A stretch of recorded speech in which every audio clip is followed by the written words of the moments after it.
All right, let's get back online here, and good afternoon as well to this fourth session of the afternoon, of our fifth anniversary event for the Trade Facilitation Agreement. So in this session, we will discuss the challenges and opportunities of TFA implementation, both from the angle of donors and of WTO members that are making use of the special and differential treatment provisions available in Section 2 of the agreement. We will also look forward and touch upon what's next for trade facilitation and how to maintain the momentum generated by the accelerated implementation of the TFA that took place in the context of the COVID-19 pandemic. The role that emerging technologies play in trade facilitation, and how trade facilitation can contribute to inclusivity and sustainable trade. Today, or this afternoon, I have the pleasure of welcoming on the podium to my left, Ms. Carolina Acosta, representative of the Center for International Private Enterprise with the Global Alliance for Trade Facilitation. Mr. William Gain, a global lead for trade facilitation, customs reform, and border management from the World Bank Group. And Mr. Budi Upadhyaya, a counselor, deputy permanent representative from the Permanent Mission of Nepal to the United Nations and other international organizations here in Geneva. And to my right, I have panelists. Well, to my immediate right is Helen Chang from the Secretariat, who has helped a lot to get this all together. Beside Helen is Mr. Paul Hansen, who's chief of the Trade Facilitation Group at UNCTAD. Beside him is Ms. Sherry Rosenau, counselor from the World Trade Organization. And finally on our podium here is Mr. Philip Eisler, executive director for the Global Alliance for Trade Facilitation. And online we also have three people actually, sorry, two from Germany, Ms. Anke Raloff, head of the Division for Special Trade Policy with the Customs and Tariff Policy and Trade Policy Instruments from the German Federal Ministry of Economic Affairs and Climate Action. And she's joined by Mr. Stefan Bett, head of the Trade Division at Germany's Federal Ministry of Economic Cooperation and Development. And lastly, we have from the International Trade Center, Mr. Pierre Bontanno, who is a trade facilitation expert there. So similar to the session we had this morning, we're going to start off with some presentations in fact, that will show how the TFA implementation happens on the ground. We'll then hold a discussion with this broad group of panelists to further explore the challenges and opportunities in technical assistance and capacity building. So the audience in the room and then Zoom will also, as has been for the other sessions, have an opportunity to interact with the presenters and panelists at the end of each section. And if you're on Zoom, kindly remember that we will be able to hear you, but we won't be able to see you. So why don't we turn now to the first part of the session, starting with presentations from Germany, the Global Alliance, the World Bank Group, and Nepal. Again, time allotted to speakers is short, so please let's try to make sure we have lots of time afterwards for interaction amongst ourselves. So first, I will give the floor to Ms. Raloff and Mr. Bett. Please go ahead with your presentation. Thank you, Christopher, and good afternoon, dear friends of trade facilitation. I'm very pleased to join this anniversary event and would like to thank everybody who was involved in organizing it. We're glad to see that the progress so far, we all members and economic operators have been able to achieve. We're convinced cooperation is a key element for TF implementation. Cooperation indeed on several levels and in various formats. Let me share with you some experience from our German Alliance for Trade Facilitation. I think we have some slides prepared. If you could turn to slide 2.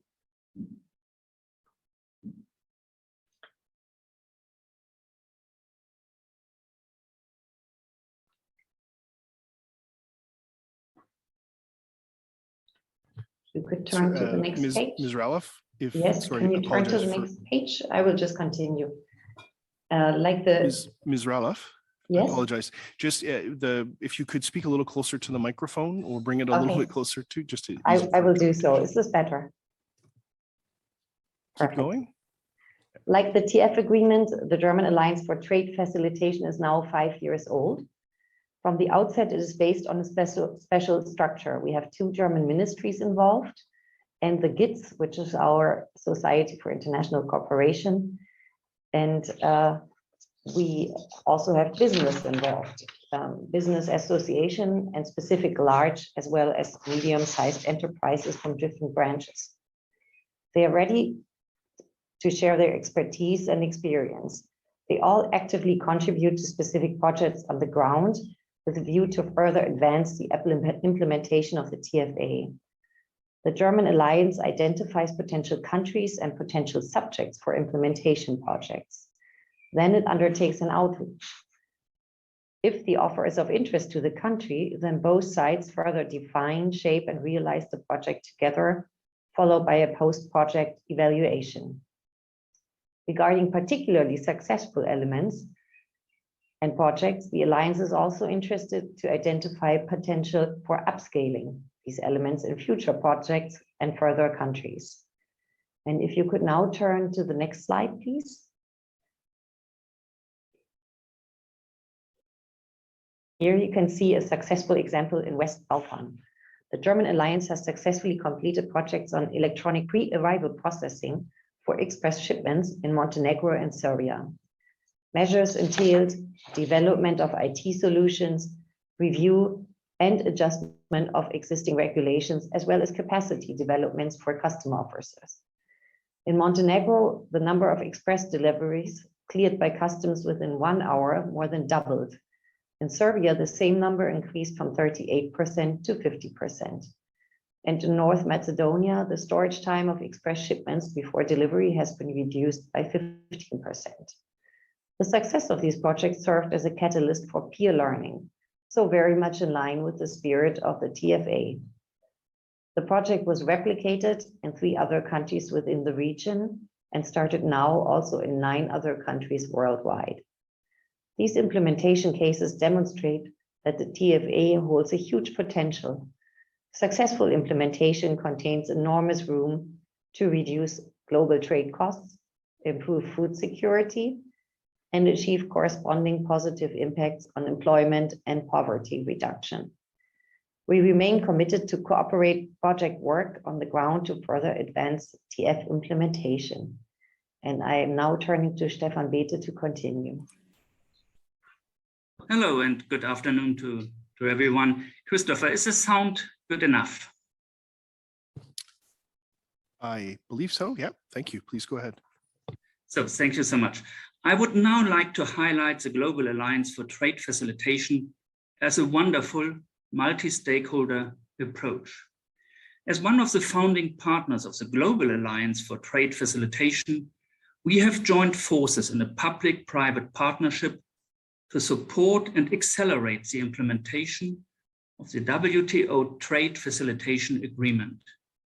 Together with Denmark, Canada, and the US, as well as international enterprises, we follow the vision of a world where cross-border trade is simple, fast, and cost-effective. Later, and during our discussion, I am sure Carolina Acosta and Philip Isla will give you more insights and the big picture about the Global Alliance. I would like to share with you a few experiences from our contribution. Currently, the Alliance is implementing 29 projects in more than 22 countries with 40 global business partners. The German Development Corporation supports the Alliance with the implementation of 7 initiatives. And when we look at completed projects, we see very concrete results, which leads me to say this approach has proved to work. Now, let me share with you a very concrete example of TFA implementation, the ePhyto solution. All cross-border shipments of agricultural goods must be accompanied by a phytosanitary certificate confirming that plants and plant products are free from pests and diseases. Traditionally, certificates are issued on paper and transferred between different parties post, courier, or other physical means. Morocco was one of the first African countries to fully digitalize the phytosanitary certificate process for international agricultural trade. With support from the Global Alliance, the country has established the connection to the global ePhyto platform so that phytosanitary certificates can be exchanged digitally since 2020 with more than 50 trading partners. Agricultural goods are often perishable, and one advantage of ePhyto is that any error can be corrected within minutes, instead of having to reissue a paper certificate and mail it to the destination country, while the perishable goods must wait at the port. From preliminary results, it is estimated that Moroccan exporters save around $4.6 million per year due to the digitalization of the phytosanitary process. Furthermore, the digitalization and connection to IPPC hub reduces delays at the border so that 83% of export losses are avoided, resulting in total yearly savings of nearly $30 million. The final results will soon be published by the Moroccan National Plant Protection Office. Led by the success of the Moroccan ePhyto project, the Global Alliance has upscaled the initiative to assist the transition towards digitalized import and export processes for agricultural goods to further countries. Next slide. And here is another example very briefly. We can see the projected results of the ongoing ePhyto project in Ecuador. The projected results of Ecuador show a similar significant positive impact for exporters and the public sector. And as you can see, it's always about time and cost reduction. Finally, Germany congratulates the Global Alliance for its great achievements. We would like to emphasize that the Alliance's multi-donor and multi-cooperation approach is very helpful in a world where holistic solutions are so much needed. Germany encourages other donors to join us and become part of the Global Alliance for Trade Facilitation. Thank you so much. Wonderful. That's really helpful to have a couple of those concrete examples, and I look forward to hopefully Morocco making a presentation at the a later TFC committee meeting on the results of this ePhyto project that you've been working on. I'll now pass the floor to Ms. Carolina Acosta. Please, you have the floor. Good afternoon, everyone. Thank you very much, sir. For me, it's a pleasure to be here today with all of you. Thank you very much for this invitation to the Global Alliance for Trade Facilitation. So today, and as I may heard this morning, that you wanted to hear some experiences from the ground. So we will to share with you a couple of them from Colombia. So the tickle is not working. So yeah, so I'm going to pass this because my previous colleague already talked about the Alliance and the donors and the 3 organizations that we host this initiative. So for the sense of the time, I'm going to, if this works. So next slide, please. Okay, so what we are trying to achieve from the Alliance is to reduce the red tape and costly delays at the borders by bringing together the business and the government as an equal partners. When I say business, I refer also to the small and medium enterprises, the SMEs companies, and have an integrated assessment of the needs. So far, we have our portfolio spans the globe. We have presence in Latin America and Africa and Asia. And what we are trying to do is to have, the private sector knows the details and knows where the trade barriers are. Its ideas, expertise can contribute to making reforms more effective. And we would like is to hear from everyone, have everyone around the table in the day-by-day and having discussions on the day-by-day issues.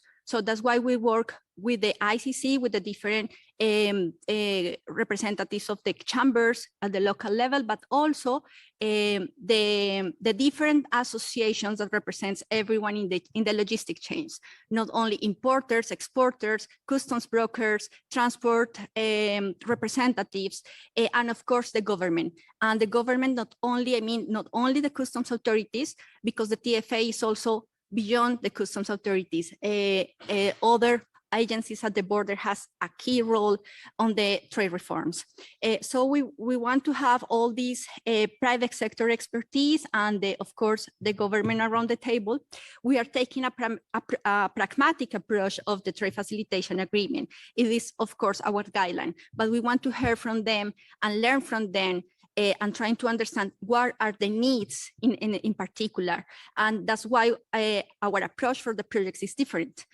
We want to hear from them not only this assessment, but possible solutions and have a mutual solutions agreement about what can we do better and in compliance with the agreement, but at the same time solve the day-by-day issues.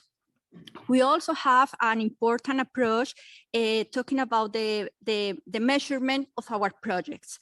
We have a clear measure reductions in time and cost and in cross-border trade.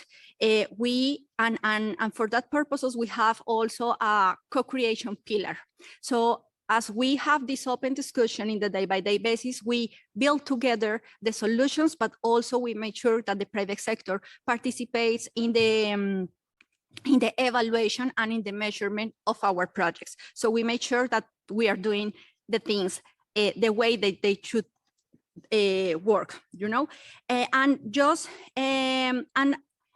it also comes with a sense of ownership for the projects, and it makes the project sustainable. So once the alliance or once the project is finished, they ensure that they are going to continue with this dialogue, with this interaction, permanent interaction, and of course, moving forward. So a couple of key examples from Colombia. So the first successful project implemented by the Alliance, it was with the national agency in Colombia, the National Food and Drug Surveillance Institute. We helped them to implementing the risk management system. So practically how we did it, we helped them to introduce the risk management system and help them to decide which type of goods will need a physical inspection and which ones don't need it. Perhaps only a documentary inspection was enough, and we once go through the green channel. So as a result, the importers in Colombia during the 18 first months of the implementation of this system, when it is entering into work, into place, they save around $8.8 million in just the first 18 months of the project. So we reduce also the inspections. INVIMA was an agency that used to inspect 100% of the cargo entering into the country. So they now are inspecting around the 70% of the cargo. And it also allows them to keep the highest protection of the public health, because facilitation doesn't mean that we are going to remove the control. It's just looking for the balance for both. Also, we cut in average, the average time of the trader's goods to be cleared by INVIMA from 2 days to 3 hours. So it's a good value for money. So per each dollar, we of course have an assessment for the in-kind contribution. So per $1 that is receiving kind contribution from the private sector, it's $1 from the donors funded. So with this project, it will around for $1 of investment, $29 savings. And the other useful project that we just finished the project, we are in the process to have the measurements. and collecting data is with the customs authority in Colombia. So we try to follow the approach and the best practice that the United States has with the centers of excellence, which is practically, for sense of time, the specialization of the customs authority by sectors. So it helps them to understand how a specific industry works, what are their needs, what are their logistics, because it's impossible for a customs inspector to know about all the sectors, right? So, and also we support the customs authority to promote the use of advanced rulings. So these projects help them to promote the trust among the different stakeholders between the government and the private sector, improve voluntary compliance, which is always better than have, post-control audits. And at the same time, so far, we launched the software in January this year. And so far we have processes around 110 rulings through the software. So where are the savings so far? Usually, the international standard is around 120 days. The Colombian regulation has 19 days for the processing the ruling, but in practice with the software, the average time is 70 days. So we are seeing some efficiency from the agency. And of course, we all know that the rulings, having rulings as a support for the import process will increase certainty and predictability in the trade process. And finally, we have an ongoing project with the Agricultural Institute in Colombia. Our idea is, I don't know when it's not passing the slide, but the idea is to support them to strengthen their risk management system and address both imports and export procedures. This is, of course, a project that has as a component, which is the implementation of the electronic phytosanitary certificate. It's not working. So please, next slide, if possible. Oh, yes. So introduce the phytosanitary certificate following the standards with the IPPC. So we have a close relationship between the Alliance and IPPC. This is one of the ways that we are implementing projects, like replicating the successful one. So just the next slide, please. Just to wrap up and just giving the key messages of this new cooperative approach. This is a unique way to move forward in trade facilitations reforms, to have the implementation of the agreement, but also take it to the next level. This morning they were talking about that, what are the challenges, and this is why this panel important. So it's important that all voices are here. Everyone is important. Everyone is around the table, may have a good idea. We can figure it out together how to implement this reform. Still a lot to do it, but this is a step to move forward. So there is a valuable contribution for our donors. We want to thank our donors, and also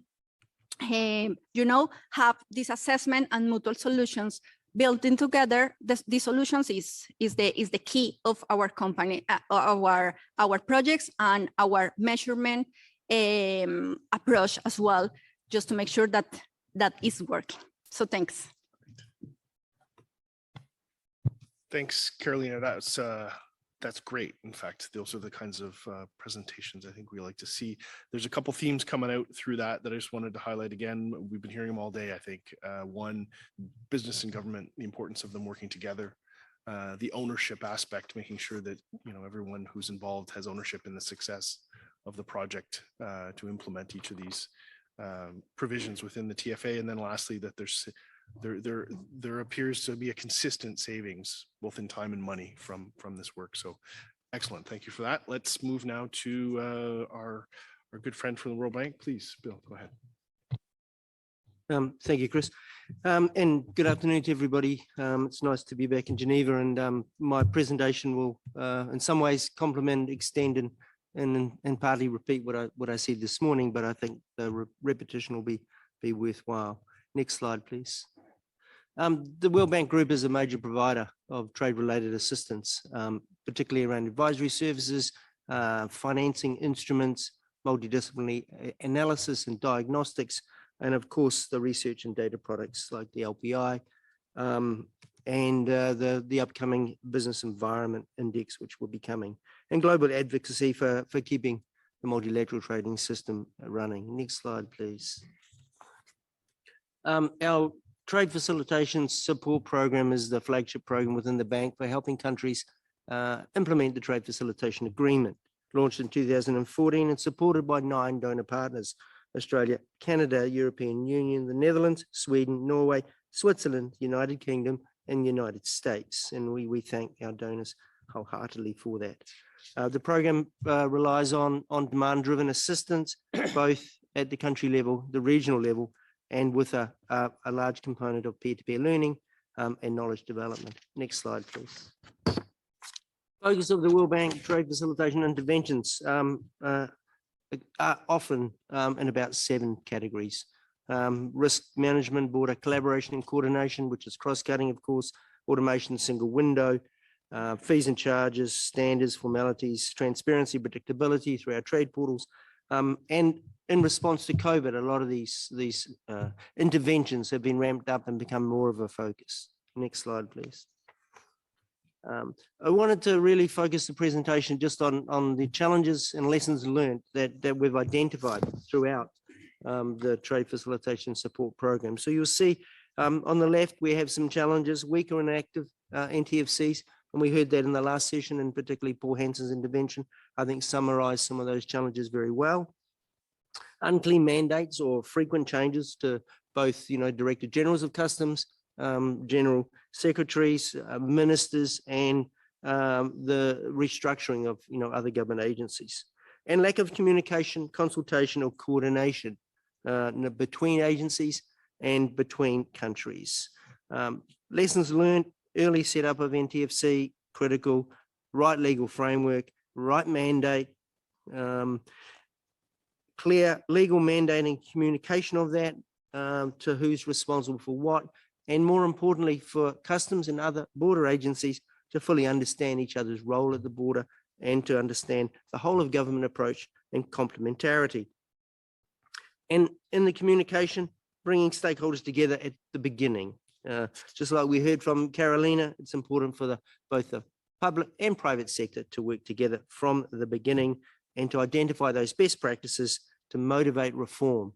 And those best practices are available through the WTO, through Tfa, through the committee, and through peer-to-peer learning at the country level, through programs such as ours. Next slide, please.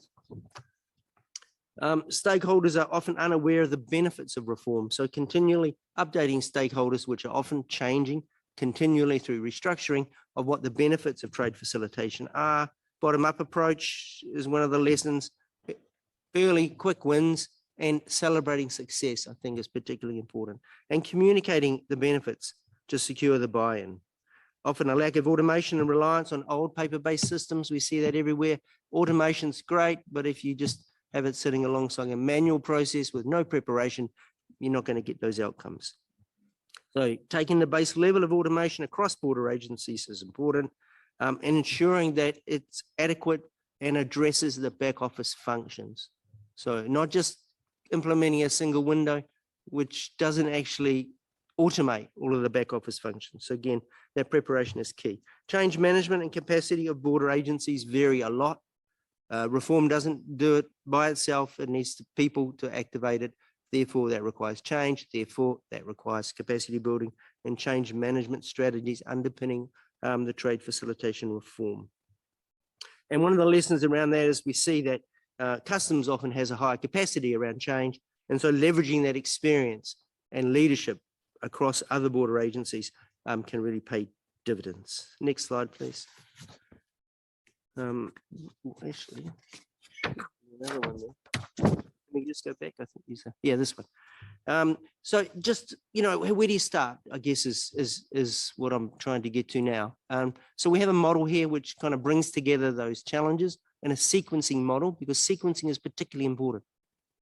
You can't start at the end there in automation if you're not kind of put in place all of the steps, the preparation, the identification, the process mapping, the as is, the to be, the coordination amongst agencies at the national level, regional level, and global level. And the critical little pieces like e-payment. It's like one measure on the TFA. It's really small, but it can actually be the one that will undo all of the good work when it comes to automation and single window. And then the process reengineering, the change management, identifying duplicative and unnecessary procedures, etc., and implementing the measures in a sequenced way that allows you to get to the end game, which often can be single window, right? Because it's the most complex, takes many years, and not easily covered by technical assistance, requires $10 to $15 million per country. So therefore, accessing instruments like the World Bank in terms of lending instruments and development policy loans. So the sequencing model relies, of course, on cross-cutting activities, public-private dialogue, baseline, validation, monitoring and evaluation to identify and cement those reforms and the reduction in time and cost, and celebration of success. And I think it's, again, particularly important. Next slide, please. Digital solutions, as I've just mentioned, but there's kind of just a nice little diagram there that, can fast track that trade integration, and particularly important.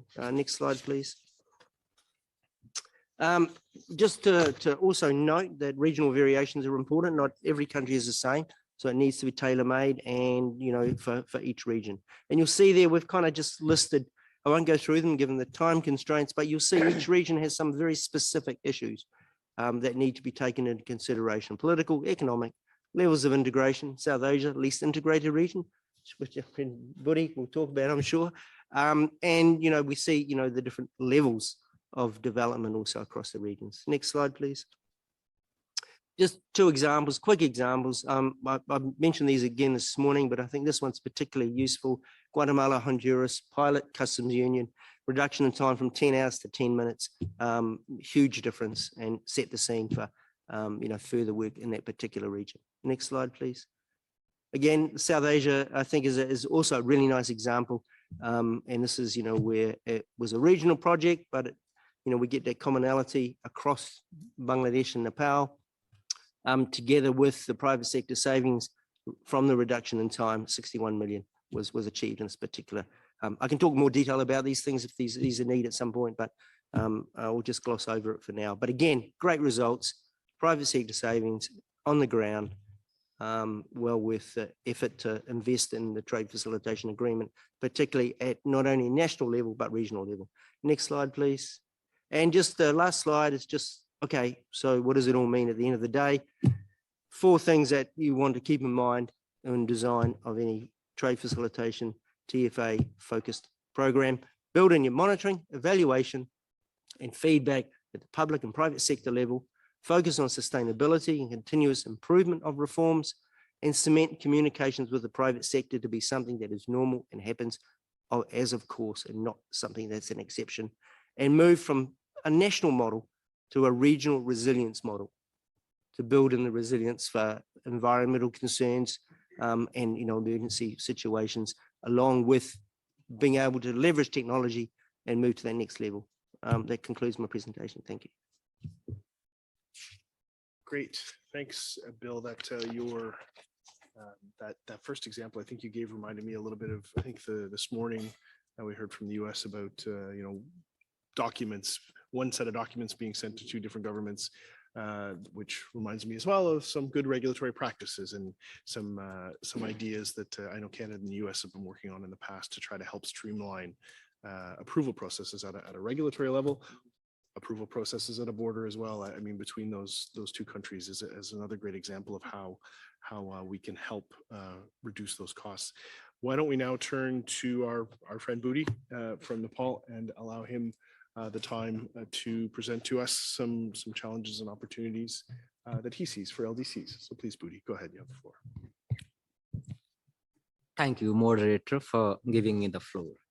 First, Let me start by thanking the WTO Secretariat and the Trade Facilitation Committee for organizing this important event and giving me an opportunity to share LDC's perspective. Next slide, please.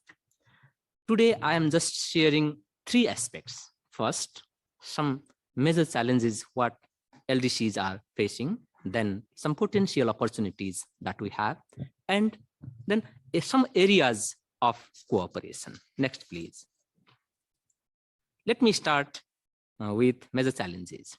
While talking about the challenges of TFA implementation, the immediate and urgent challenges, meeting notification deadline of definitive date of category C, which is 22 August, just 1.5 months. We are working on that. However, it is not easy because we need some indication or commitment from development partners as well. Then only we can fix the definitive date of category C implementation.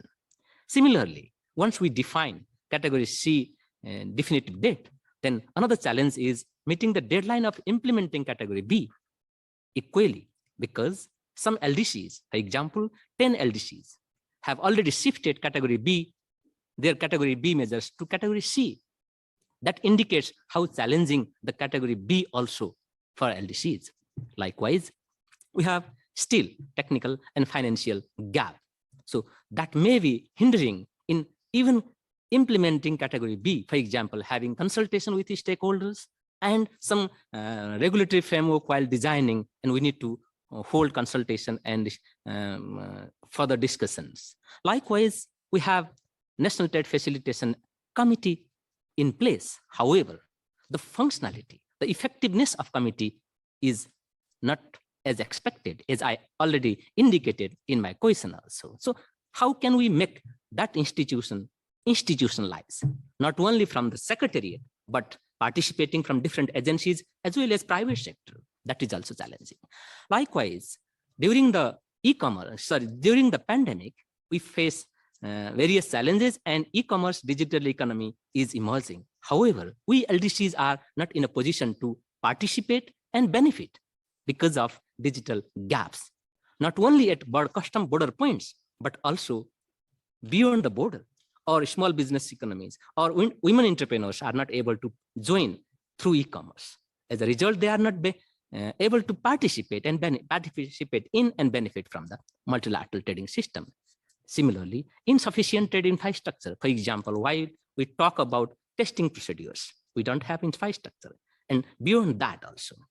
Likewise, transit-related challenges are also equally important for those LDCs which are double disadvantage, landlocked, least developed countries. For example, Nepal and Chad and other LDCs which are landlocked. So especially automation, harmonization, and some informal obstacles. You know, like we have global agreement, we have bilateral agreements for transit facilitation. However, at the operational level, still landlocked, least developed countries are facing some informal problems. Likewise, capacity constraints of our exporters to benefit from the facilities available in destination markets, because our exporters are not capable enough to enjoy the benefit that developed and other destination market they have. Likewise, next slide, please. After that, the main challenge is implementation of the category C measures. That is the main challenge, and we have indicated some areas where we can see border agency cooperation, single window, and other measures. Why it is challenging? It is not only we can implement.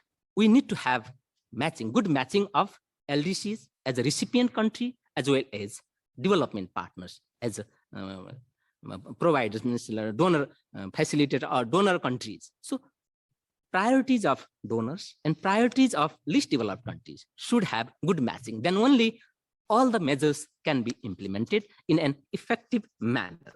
Likewise, after that, meeting notification obligation regularly. After implementation also, we need to notify regular update. That can also be challenging for LDCs. LDCs are fully committed to transparent and rule-based multilateral trading system, but regular notification becomes challenging for them. And finally, the main challenge is, as we had envisioned, the benefit of trade facilitation agreement. Out of those, 2/3 of benefit goes to developing and least developed countries. Only implementation is not sufficient. So whether we will be able to harness that potential benefit, just share of the trade facilitation agreement, or just we implement to fulfill our obligation. That is the main challenge. So how we can benefit? These are some challenges that I would. Now, we don't have only challenges, we have opportunities as well. For example, LDCs are fully committed to trade facilitation agreement. That can be observed from their regular notification commitment. They have met notification obligation. They have actively engaged in trade facilitation committee, and they have contributed in the process of first periodic review of the trade facilitation agreement. That indicates how LDCs are serious and how they are working hard. Likewise, we are working in category C measures to fulfill the notification deadline at the maximum possible level. LDCs not only shifting from B to C, we have good example LDCs, like 5 LDCs shifted their category C measures, 18 category C measures from C to B. That is an opportunity, how the government of LDCs are working in a very serious manner. And Nepal shifted 11 measures from category C to category B. That is a good example and opportunity to work together.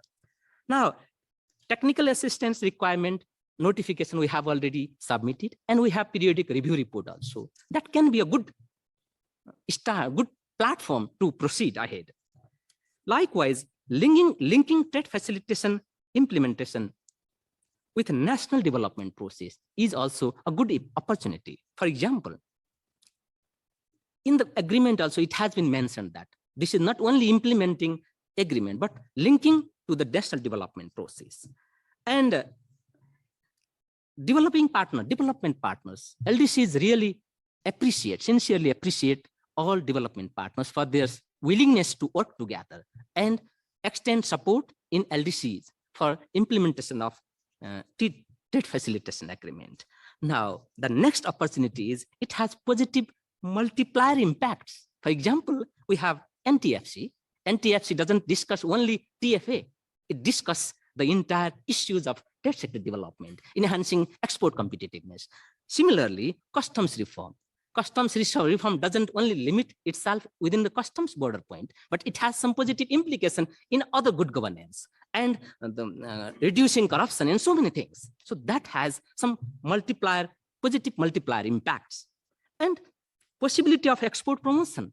That means finally, once we implement the TFA in an appropriate way by linking the domestic productivity enhancement and export competitiveness, then definitely we will be able to harness the potential benefit. That is 2/3 of the TFA implementation benefit goes to developing and least developed countries. So we may be able to harness the just.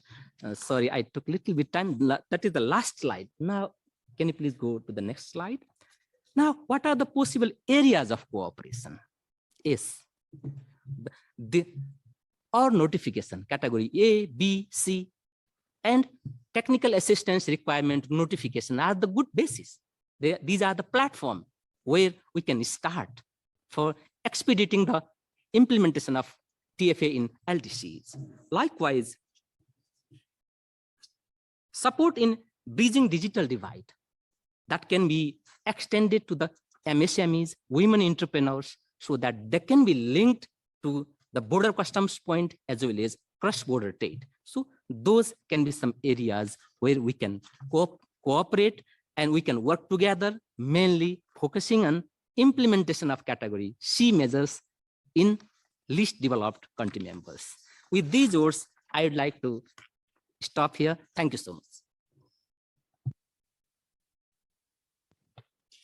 Thank you, Budi. That was great. I appreciate you bringing that view to this discussion. Your comment around good matching of capacity and assistance. Reminded me a little bit of our friends from Germany who mentioned earlier about the work that they've been doing in trying to upscale some of the projects that they've been working on as well. And I think that's one of those aspects of the implementation process for the agreement that hopefully we can spend a lot of time on in the next few years, trying to figure out how do we take the successes and use those successes to help in the same area the members that are having a little trouble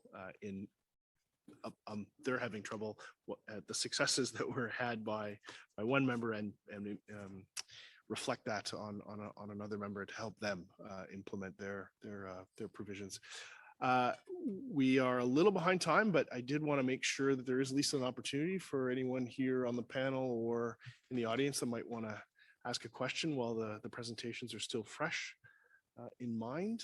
So if there is anyone, I think we have time for one. If there's anyone who has any burning comment or question they want to ask.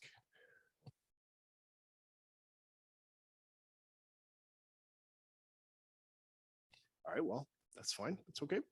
Why don't we move on then to the second part of our discussion. And this is, as advertised at the beginning, intended to be sort of a free-flowing discussion amongst members here on the panel, as well as online, in terms of some guiding questions that we've been working with. So why don't we start with Sherry? And if I could ask you about whether it's possible to identify the greatest gaps in technical assistance and capacity building support here. Please go ahead. Thank you, Chair. And I think, yes, it is possible.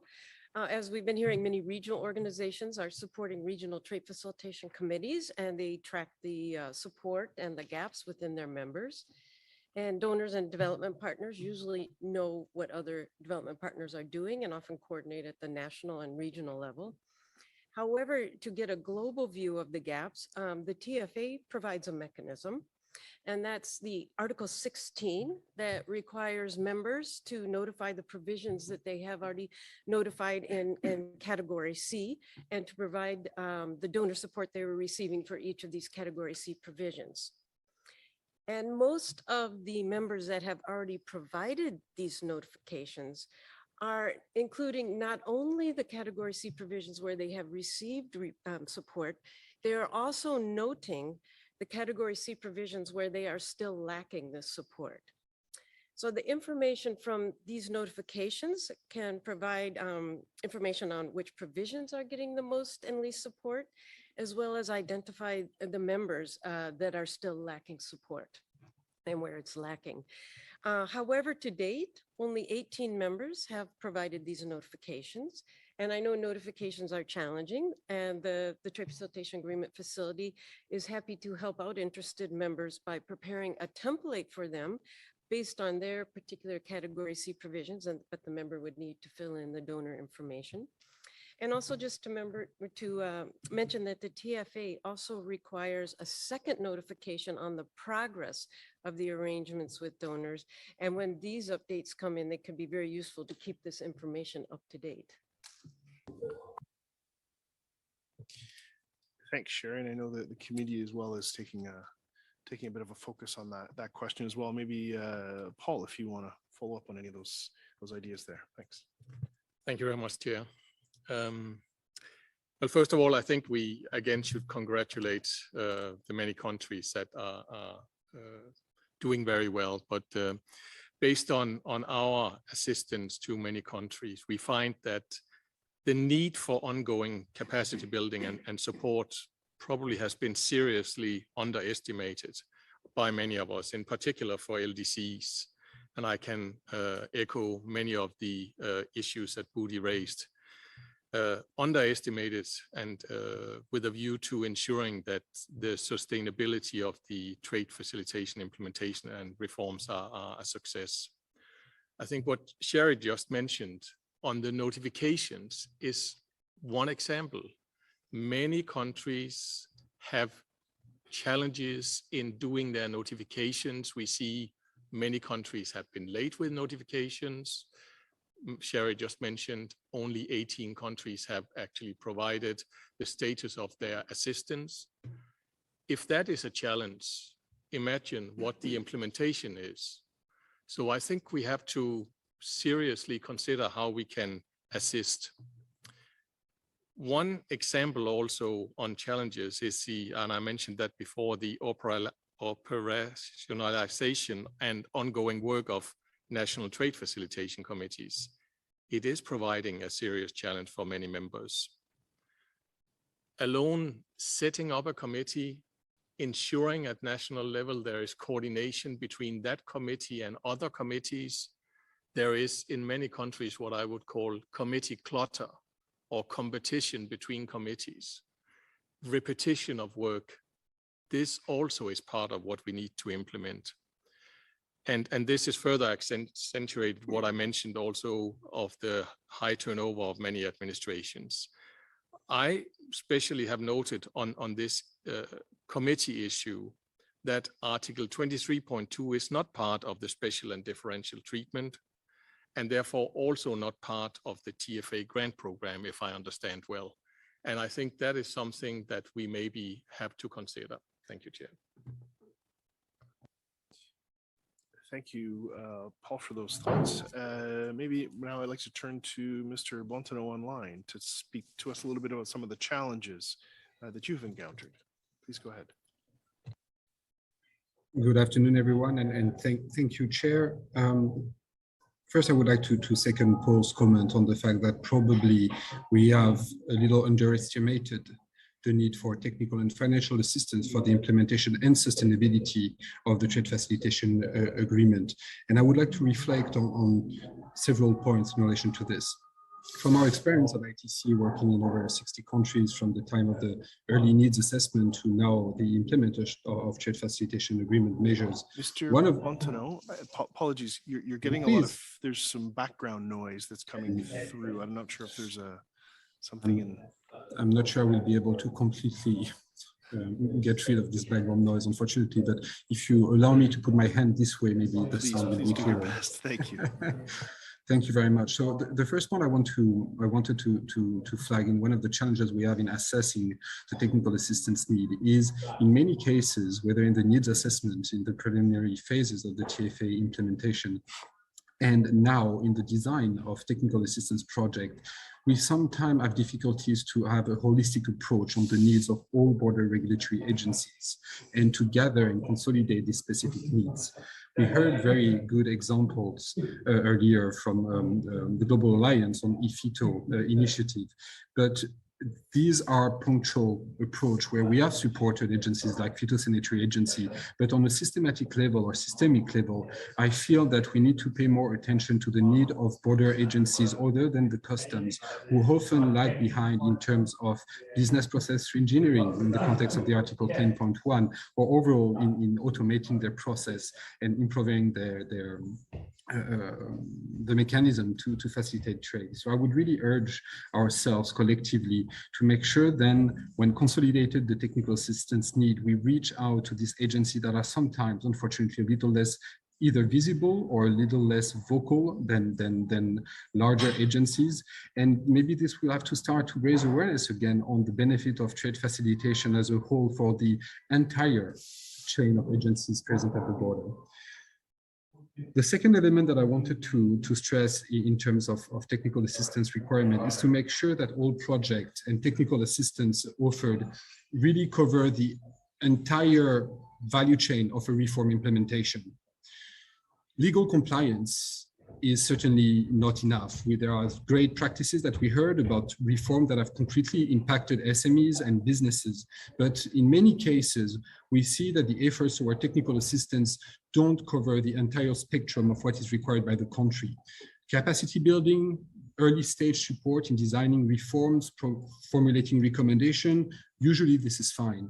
Supporting the legal drafting, in many cases we see it, but sometimes because maybe there is not enough time or funds under the project, or it takes time to get the political momentum for this, the subsequent stages are not here to make those legal compliance effective in practice. After legal compliance, what is needed? Secondary laws, drafting administrative procedures for all the border agencies, training officers and frontline officers going to the border post to make sure that the new mechanisms that are being introduced are known and effectively implemented by the frontline officers. ensuring piloting of these measures with selected business and create the necessary feedback loops so that mechanism can be adjusted and improved going forward. And of course, going back to the point of Paul, ensuring the long-term sustainability of this mechanism.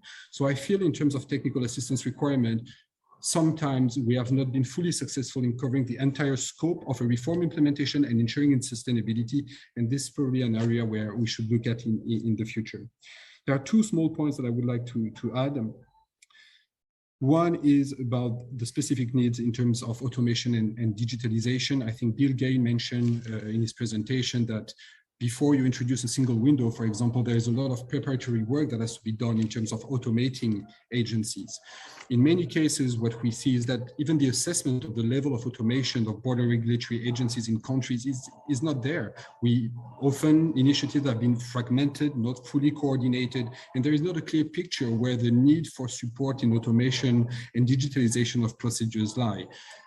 Beyond this assessment, the need for strengthening the governance of digital or governance for moving forward paperless trade is also often a bit weak. And this is another area that I think should be invested in by the technical assistance partner. And of course, the actual implementation of digitalization, you all know the complexity of it in finding the right source of supply for the technology, for the capacity building, which sometimes, and again, we can mention it can cost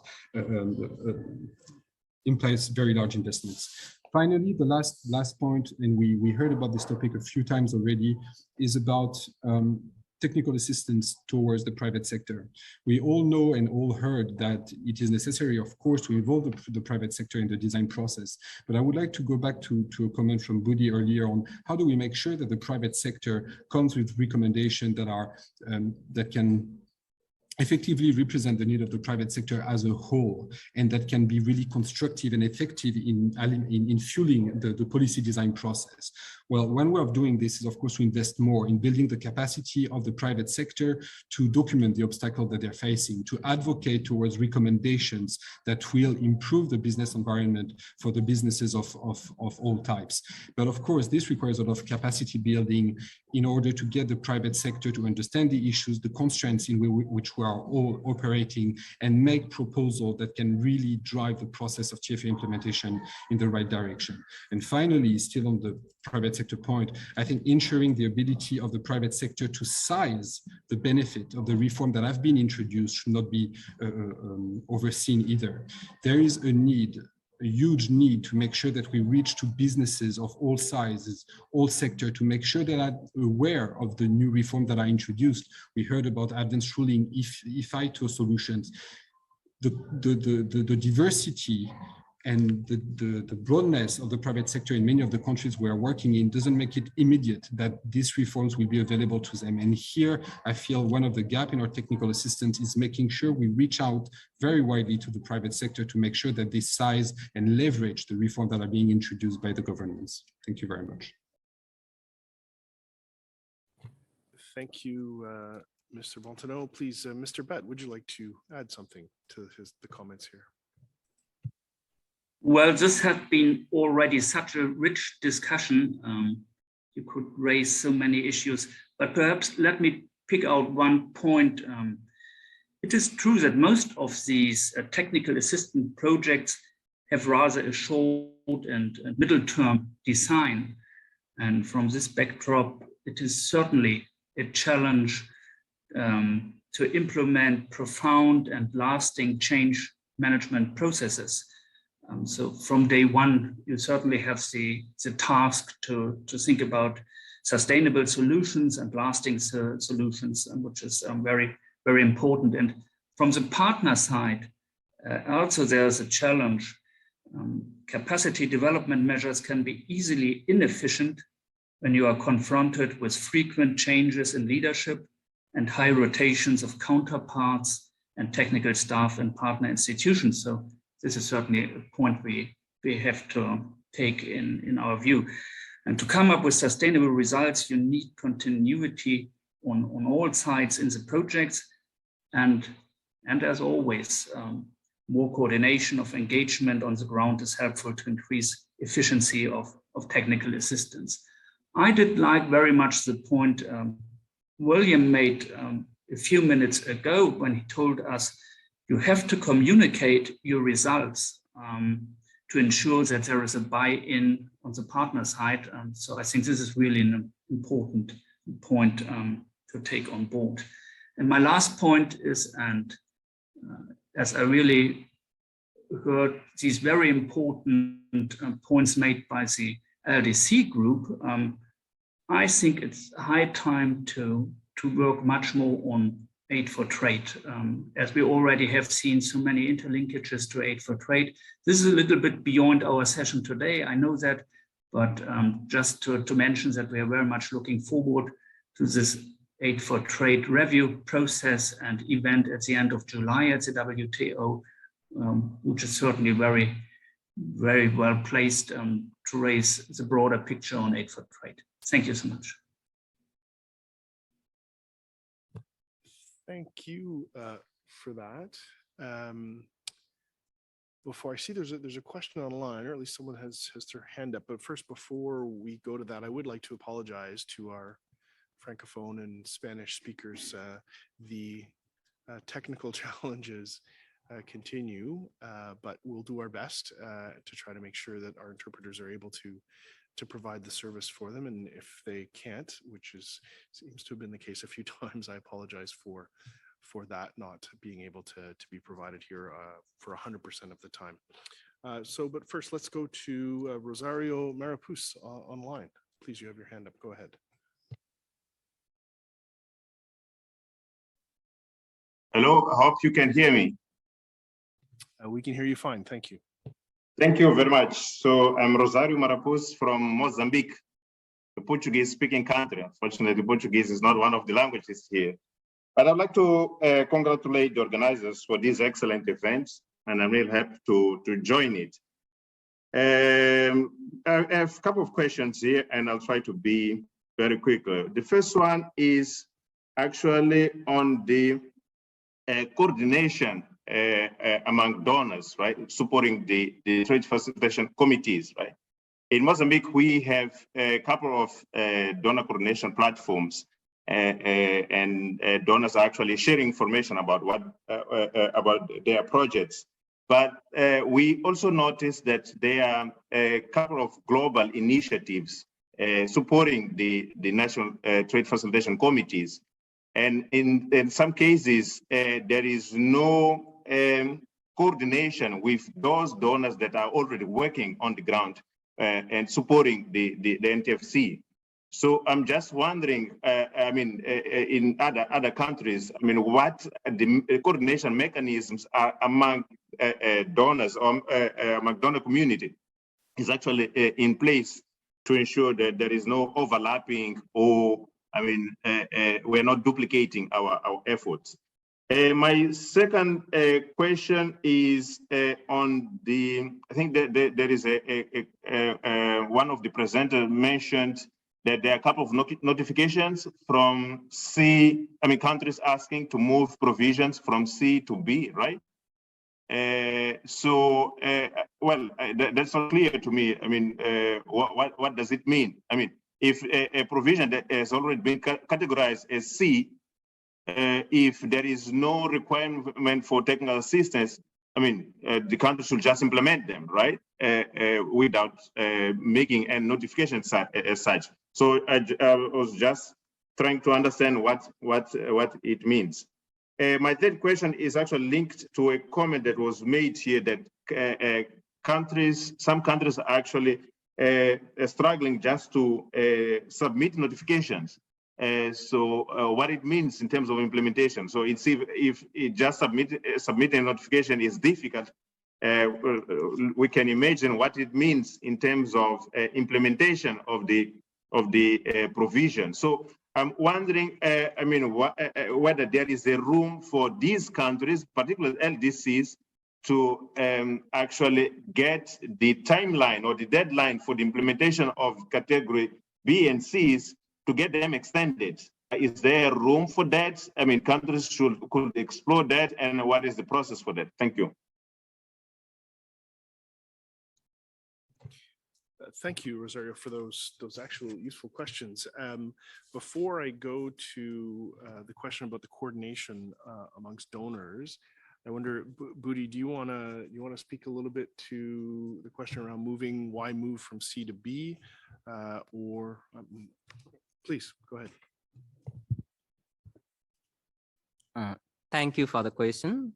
And just these questions can be responded to colleague from Secretariat as well, but just let me try.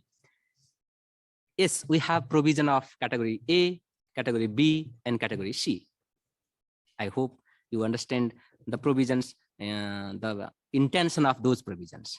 Then directly moving to your question, why members should need to shift from category C to B instead of just implement and notify.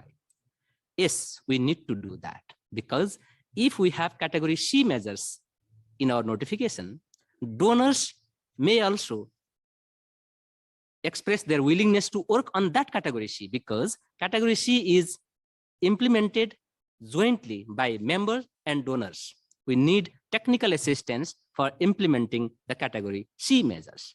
Therefore, what we indicate that, yes, these measures we can implement ourselves, but we need some time. Therefore, we are shifting this category C from C to B, so that we do not need any technical assistance and support from development partners, but we need some time to prepare domestically. Therefore, we shift from category C to B. That is an indication of improved implementation. That means that we don't need technical assistance, but we need some time. Regarding your second question, notification or possibility of extension of deadline. Yes, definitely. The trade facilitation agreement has sufficient provision, because it is an agreement with sufficient flexibility for developing and least developed countries. How they feel comfortable to implement the provisions, they are free to do so. Therefore, we LDC members can also request for extending the definitive date of category B, and then we can have some more time to implement that category. Regarding the category C, we still have time to notify the definitive date of category C measures, that is 22 August. After that, if we could not implement, for example, if we indicate, okay, by 2026, we implement this provision. But if we could not, for example, we could not implement because we didn't get any resource from development partners, then we can indicate, yeah, we could not receive funding, so we are not able to implement. Therefore, we need to extend the provision. We can do that, but we need to do in a timely manner before the deadline already passed. Just I try to respond to your concern. Thank you. Thank you, Budi. That was really helpful. Maybe now on the question relating to coordination among donors, Paul, do you want to give it a try? And I'll give it a try. I can't promise anything. Yeah, it's a very sensitive and important question, I think. And I think the issue goes two ways. On the one hand, yes, donors, whether bilateral or international, need certainly to coordinate with a view to have the best possible delivery and possibility of assisting countries. But it also is the responsibility of the individual countries. In most countries, there are national donor coordinators. And we certainly have argued in favor of these donor coordinators also being part of the national trade facilitation committees, in order to have a good overview of what is being on offer, what is it that we need. And we have seen the success in a few countries. There are countries that have managed through their implementation schedules, through their management of these, and having the donor coordinators involved to go back to donors when they come and offer, we can help you implement this, that, or the other, to say, well, actually, this is being done by somebody else, but we would like you to help with this.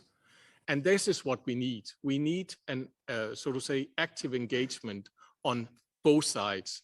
And the national donor coordination is extremely important in coordination with the national trade facilitation committees. Thank you.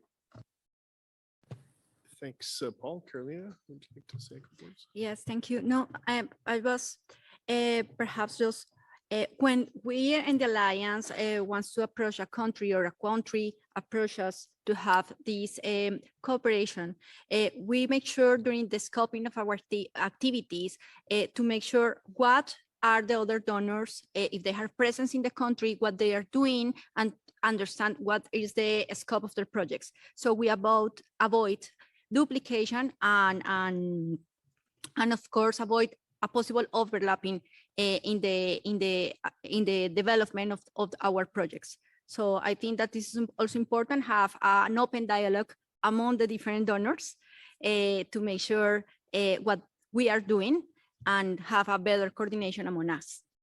Thank you. Thanks, Carolina. Bill? Yeah, thanks, Chris. Just a couple of points, and I think this is a nice example of sometimes the theory and the practice don't necessarily always meet, at the country level. And sometimes we see a disconnect between Geneva and capital as well. And so again, I think it's important for due diligence to be undertaken by not all the assistance providers, at the country level, firstly.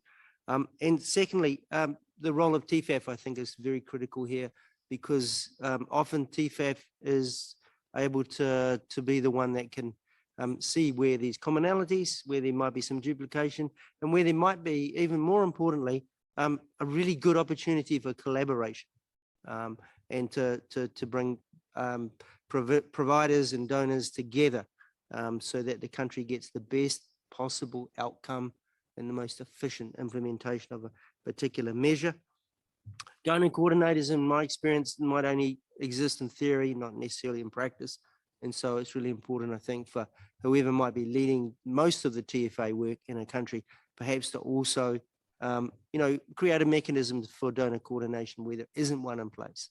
And I'll leave it there. Thanks. Thanks, Bill. And actually, this also gives me a chance to recall our 4-year review from last year. And one of the main recommendations from that was, this is from the committee itself, that beneficiary members with Category C commitments organize meetings with donors and capital to review the state of assistance and potential future needs. And then those same beneficiary members are invited to share the outcome of the meetings with the committee as soon as possible. So, I mean, I think it is what the issue that's been raised is one that's, I think, at least within the minds of the committee. And we were, one of the recommendations from our 4-year review last year was to seek ways to I don't know if fix it is the right word, but at least to address the idea of making sure that at least that the beneficiary member and the donors are coordinated as to who is doing what. But maybe what I should do now is pass the floor to Mr. Eisler, who can give us some thoughts here on how we can close the gaps in the provision of technical assistance and capacity building. So please, Philip. Thank you very much, Chair. I feel like saying it depends how big the gaps are. But maybe, I mean, this discussion has been fascinating, and maybe I'll just take a different stance with the risk of going off script, but just bring things down to basics. In terms of closing the gaps, it seems to me there are 2 elements. There are 3 words, but 2 elements that we need to consider very carefully. The first one, we all know about it, but we don't often talk about it. But it's so important. It's political commitment.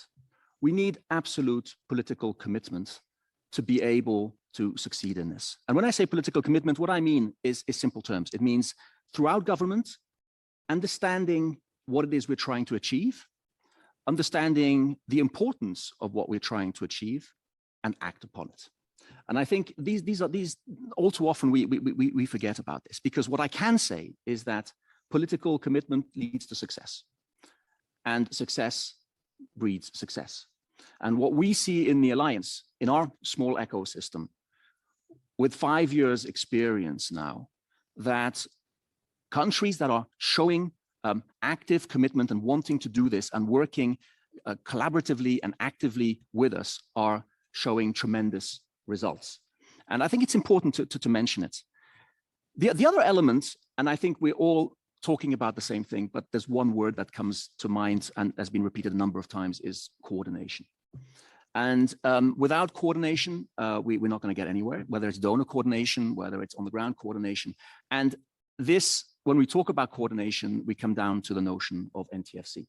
And the NTFCs is such an incredibly important mechanism. At the Alliance, we don't really get involved in NTFC support because there are other organizations such as UNCTAD and World Bank that look into this. But it's so critical.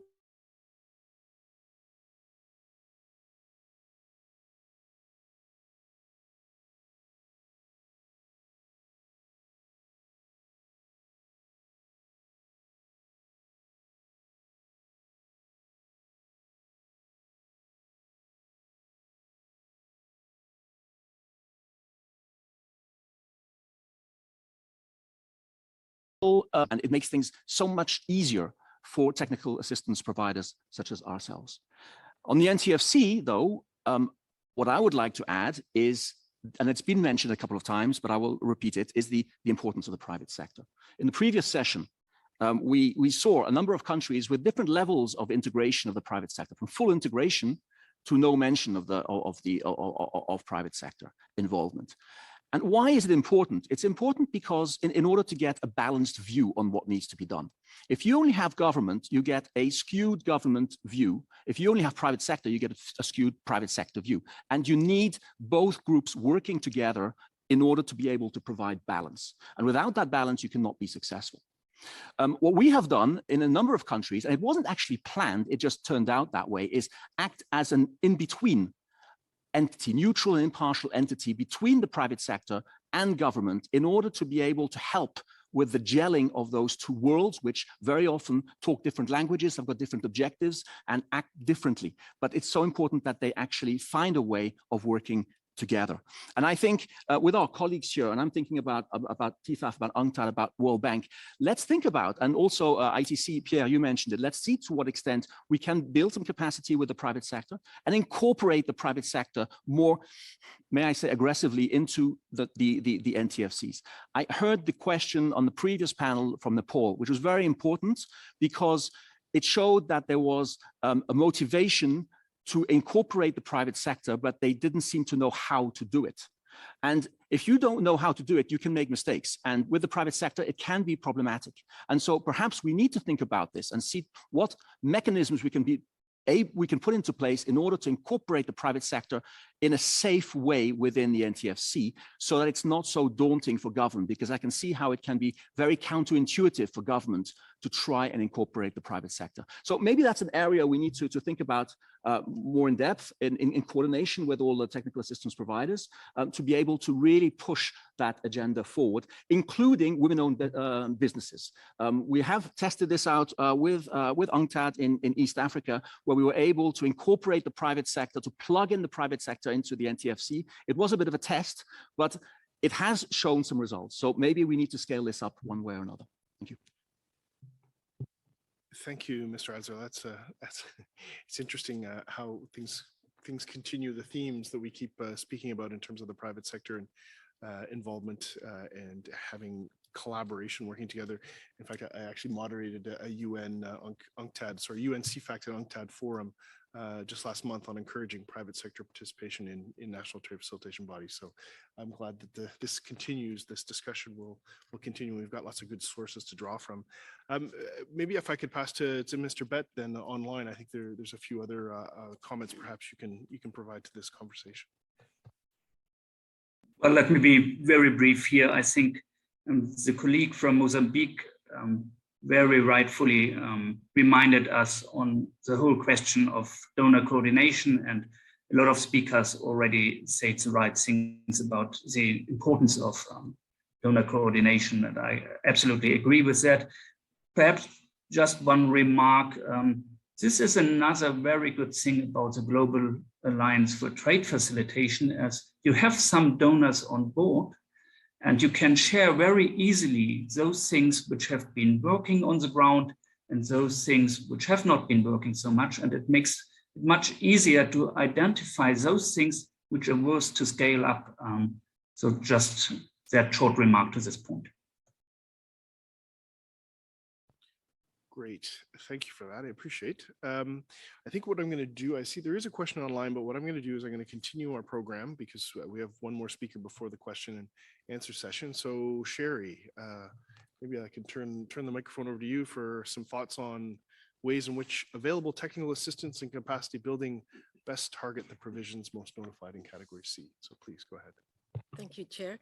And maybe let me play devil's advocate and ask, should these be targeted, the top provisions notified in category C? Because members must meet all their notified implementation dates, and other provisions might have shorter deadlines. And I know many members right now are finding challenges and are very concerned about finding donors for their 2022, 23, 24 implementation deadline. So would asking donors to target the most notified category C provisions take focus away from support for other TFA provisions? And a single window has been mentioned quite a bit. And of course, in every region, that's a top category C provision. And I think Bill and Pierre mentioned steps that need to be taken in automation before they get to the single window. But even before that, other TFA provisions have to be put into place, such as it must be border agency cooperation and collaboration, and formalities should be streamlined before they are automated and put on the single window. So it would be very good to target assistance on the most category C provisions, but as long as this doesn't take focus away from the other provisions that need more immediate implementation assistance. Great, thanks. Sure, does anyone on the panel here want to take up the devil's advocate comment or to add a little bit some commentary on what Sherry just said?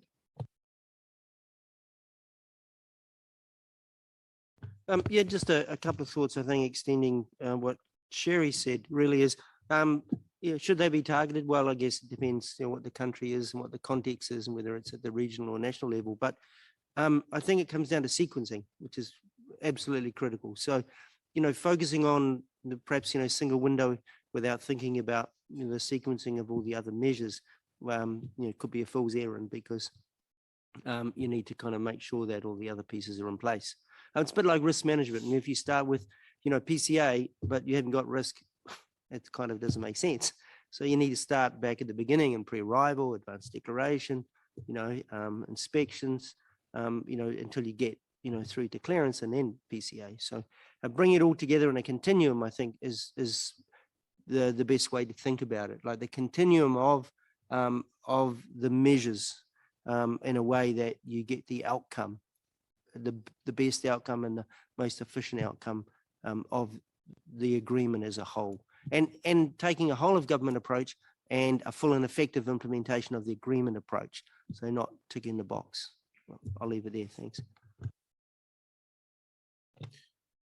Thanks, Bill. I sort of had, I think, continuum of measures I was thinking of in terms of building blocks as well. So I think that's, you know, one needs, as we heard this morning about the supply chains, if one thing is blocked, you can't actually make it anymore. And I'm sure we've all heard the stories of the automobiles and the semiconductors and not being able to actually buy a car because a 20-cent semiconductor is missing from being installed for safety reasons. So why don't, if I don't see any more, why don't we go to Zoom, because we'll now go to sort of a question and answer on this first sort of discussion, because we do have another one coming up. But first, let's go to the EU. Françoise from the EU, and a good friend from the committee, please. You have the floor.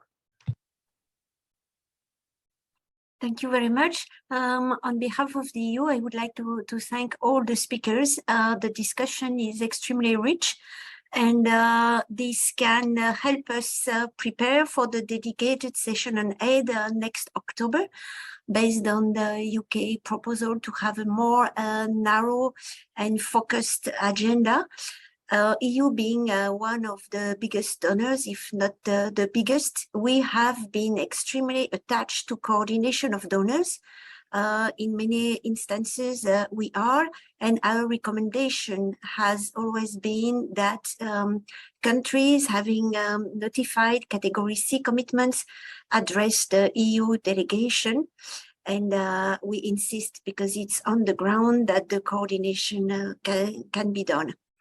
We are very interested in the follow-up to this anniversary, and thank Christopher O'Toole for having dedicated all efforts to organize it. I think we are really addressing the key core questions on implementation. Thank you. Thanks, Françoise. I appreciate that. I appreciate the comments as well. Pierre, you wanted to jump in from ITC.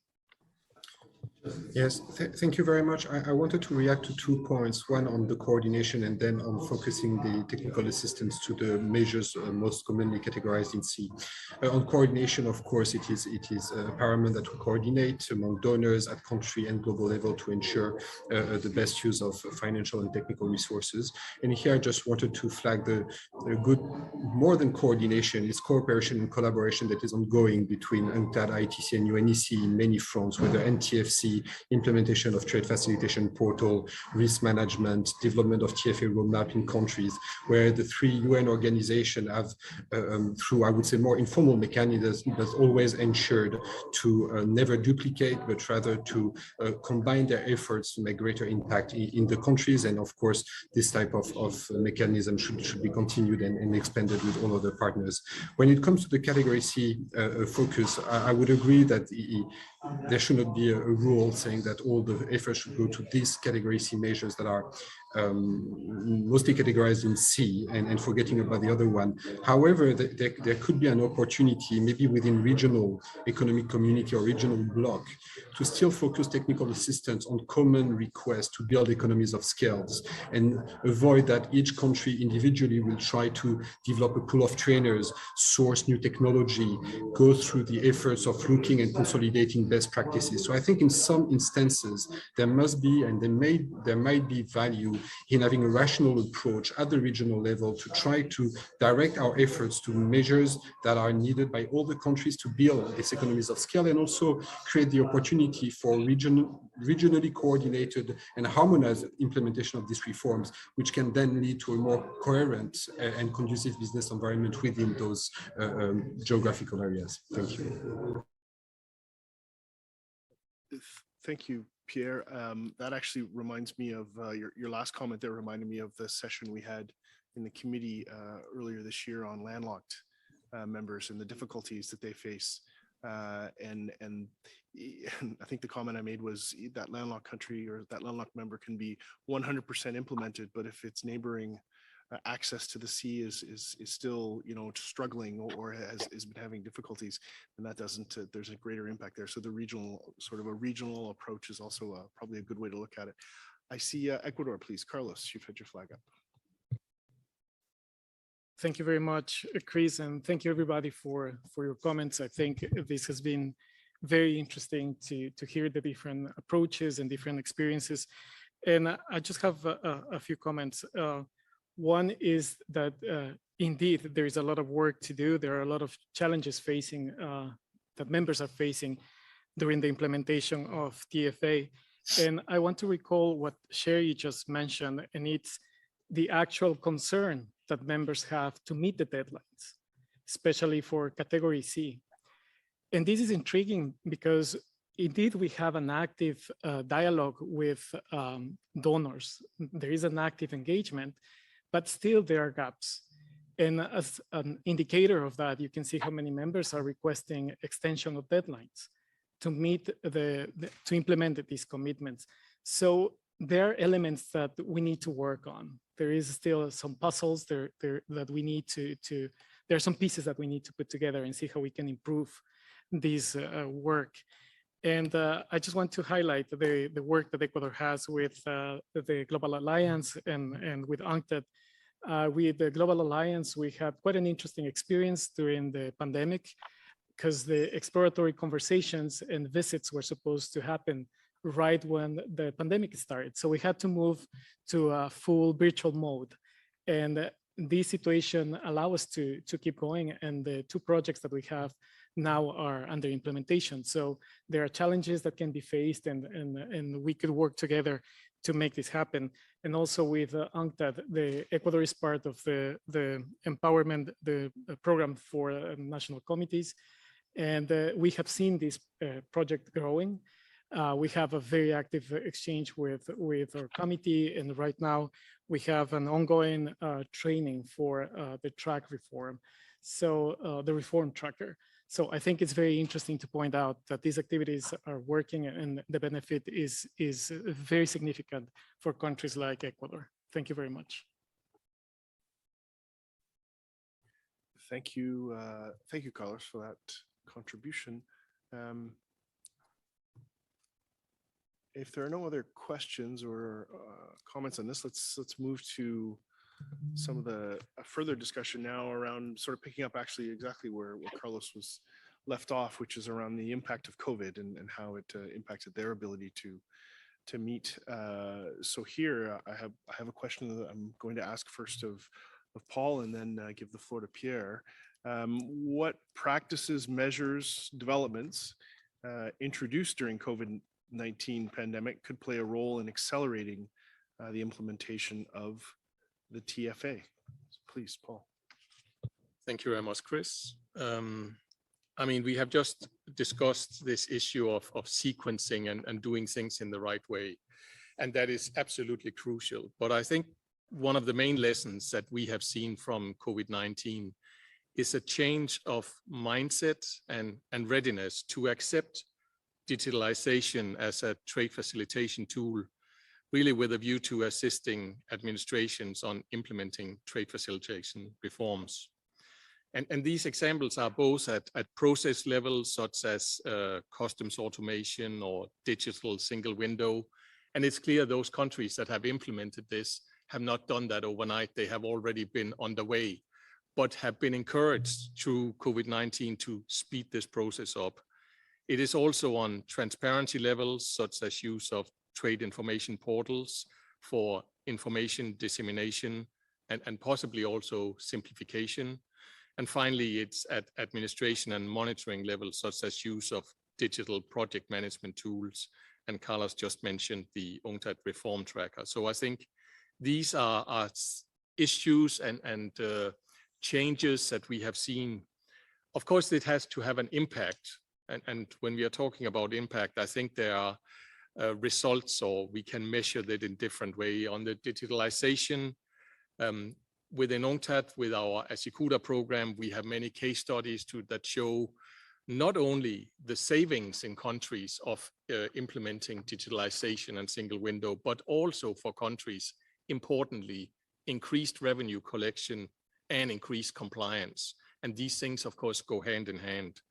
On the transparency part, we see with implementation of trade information portals, the possibility to reduce the number of procedures, overlapping procedures, and we can use the tool for that.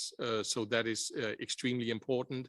And that leads to cost savings. And finally, on the collaboration part, which is maybe more difficult to measure, but we have heard the importance of this and how this is really the basis for achieving some of the other successes. So I think that's the main outcomes we have seen. Thank you.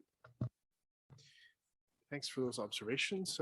Pierre, would you like to add on, please? Thank you very much. I absolutely agree with what Paul said on the fact that the COVID-19 triggered a very specific momentum towards digitalization that needs to be maintained and sustained in the coming years. But I would like actually to take a quite different approach on this question of COVID and to reflect on how COVID-19 has impacted the way we deliver technical assistance in countries. And I think I'll risk it to say, from a technical assistance point of view, this has been almost a blessing in disguise, because with all the travels being shut down, many of the international organizations, and ITC among them, have shifted the way we support countries, with definitely more investment into local partnerships with private companies, think tanks, academia, partnership with customs academies to train a large number of people. Similarly, there was a very strong investment in building the capacity of local staff, local consultants, local partners, to equip them with the necessary skills to design, develop, reform, support implementation. And I think this new approach, where there is less travel and less CO2 emission because of international experts flying in plane is really something that we need to acknowledge and to continue in the future, not only for the CO2 impact, but also for the level of ownership and even the quality of the service provided, because there is a disconnect sometimes and often between what we see from Geneva and what the reality can be on the ground in the countries. And relying more and more with local partners is definitely a key way to ensure that the advices provided and fed, of course, by international best practices will be tailored to the need of the specific country. The second element that I would like to flag is the COVID-19 has given an opportunity to deepen South-South cooperation. While in the past, cooperation between countries across continents will largely depend on our ability to organize workshops, while the practice and the mindset, as Paul mentioned, has changed. And over the past 2-3 years, we've been able to connect Africa with Central Asia on how to implement trade facilitation portals, for example, or getting countries from the global north to collaborate in a recurring manner with some of our beneficiaries in developing countries, all of which was not really possible or not within the picture of the possibilities before the COVID. And I think this is something that we need to cater for in the future and not necessarily return immediately to our old practices of flying across the world. Finally, I see also a lot of benefits in the COVID-19 in the ability to foster regional and bilateral cooperation at a lesser cost. And we've seen in some regional projects that we've been organizing that this habit and this mindset of discussing through Zoom, Link, MS Teams, etc., has really accelerated the pace and the connection and the networking to some extent, and the ability of countries across border to discuss common topics and try to define a common way forward. So for all these points, I think are some of my takeaways on the practice of technical assistance during the COVID, and that should continue after it. Thank you. Thank you, Philippe. In fact, I wholeheartedly agree on the technology and the creation that it's given, especially for delegates here in the WTO who maybe don't have to travel for hours upon hours upon hours sometimes, and can connect even if they have to get up early in the morning. I think that this will be something going forward that'll help, I'm hoping, for capital-based officials. I have a couple minutes, but I have time maybe for one person here on the panel that might want to jump in on this, but not a requirement. Anyone? No? All right. Well, let's then move to emerging technologies. Speaking of which, why don't we ask Philip? Can you speak to us a little bit about how they've accelerated efforts to implement the TF? Obviously, they've accelerated efforts in terms of giving capacity building and communications, but in terms of the implementation of the agreement, please go ahead. Thanks very much, Chris. Yeah, emerging technologies. I think we all agree as a community that this is the way forward. Technologies, digitalization should be the cornerstone of trade facilitation. And it's very easy to get excited about new technologies. The bad news is that it's very difficult to implement. And I'll try and give a few reasons why, and maybe a couple of potential avenues we can explore. Firstly, I'd like to separate the notions of technology and solutions. Technology is the set of base component tools that we have at disposal to be able to build solutions. And the reason I'm separating this is because it is possible to have some very good solutions with what can be considered as old technologies. So it's not necessarily that new technologies have to be used absolutely in order to be able to make a difference. In fact, trying new technologies can be very risky. So we have to be very careful and cautious on how we go about this. So if we bring in the notion of digitalization, which basically encapsulates all this domain, we're facing challenges. If we're fair to ourselves as a community, we we're still lagging a bit behind in terms of digitalization of trade processes. I think there's a statistic that says only 2% of bills of lading are digitalized today. If you compare with the airline industry, for example, we're well behind. And there's a number of reasons for that, but we really need to try and see to what extent we can look at this coldly and try and find some new solutions, some new ideas to be able to accelerate this. A couple of points I would like to put forward. Firstly, digitalization technology cannot come in isolation. It cannot just be implemented on a turnkey basis. It has to be accompanied. It has to be accompanied with training, with capacity building, with sensitization, with base infrastructure, with legal reform in some cases. And so that has to be, these elements have to come along with digitalization projects, or else the implementation is going to be difficult. Another area which I feel is not making any progress is the whole notion of procurement. Government procurement, let's face it, it's slow, it's administratively heavy.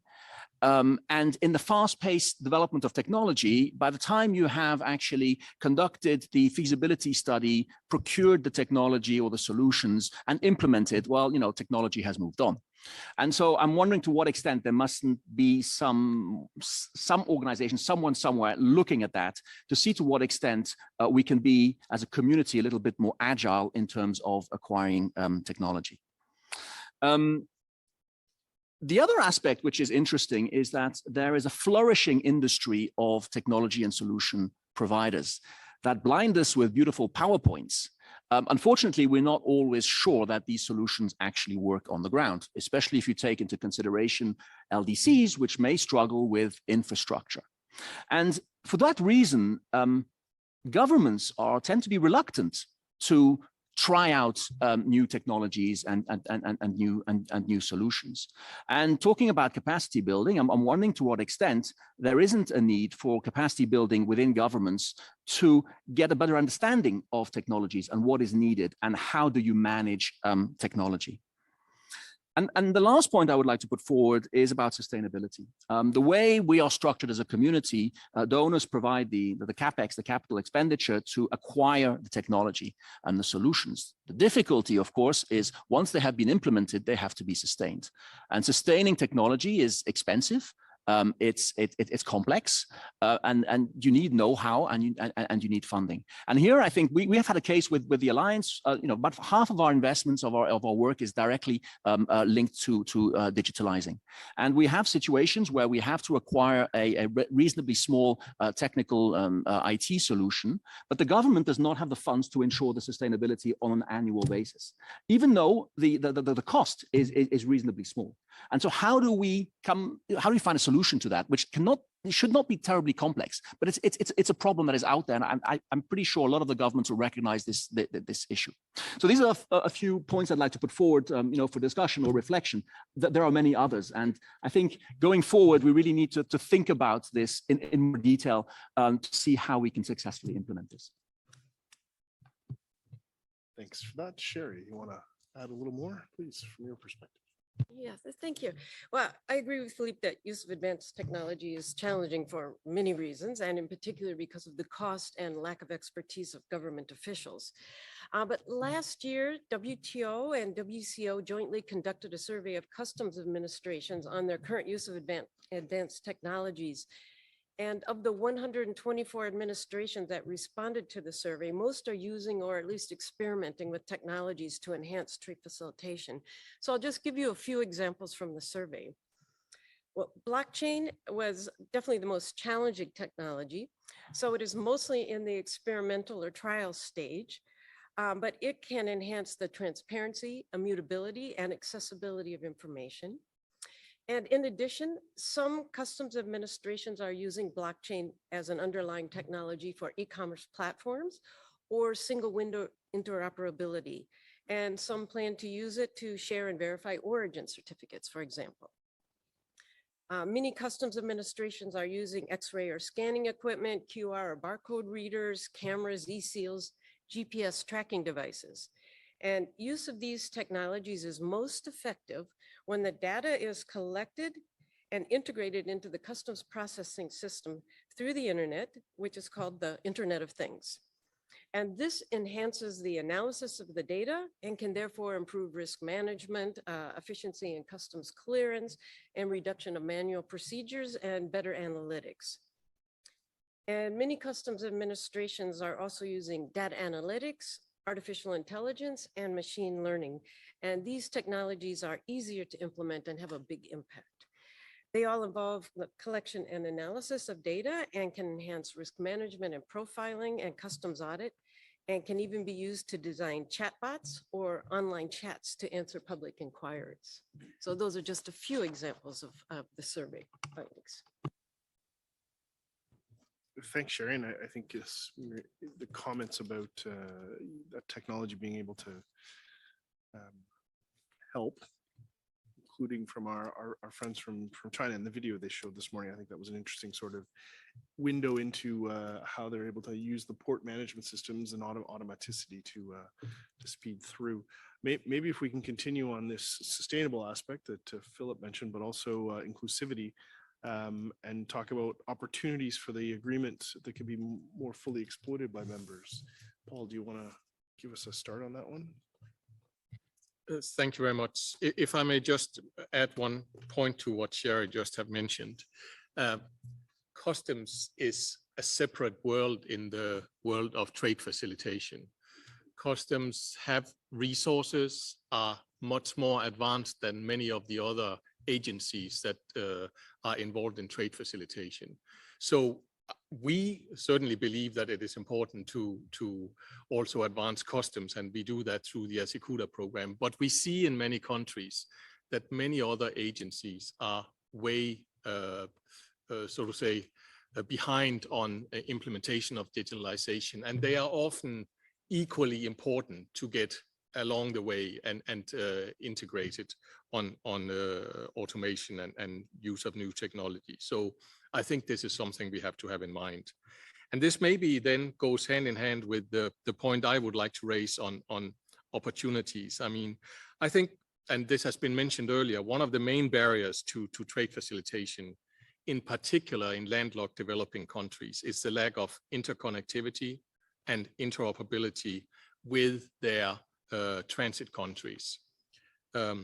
I think in terms of Article 8 on border agency collaboration and Article 11 on transit, it would be a real game changer, and it would be a true facilitation measure to include in the TFA requirements also on cross-border electronic data exchange.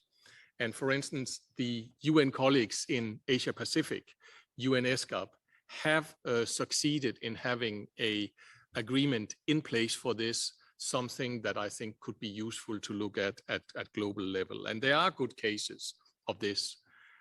We have participated with countries in West Africa, with World Bank, with a World Customs Organization on implementing the so-called SIGMAT system, which ensures interoperability between various countries and transit operation there. And we are working in UNCTAD on something, a platform called ASIHOP, which, yes, it is linked to Asikuda, but it can also operate independently.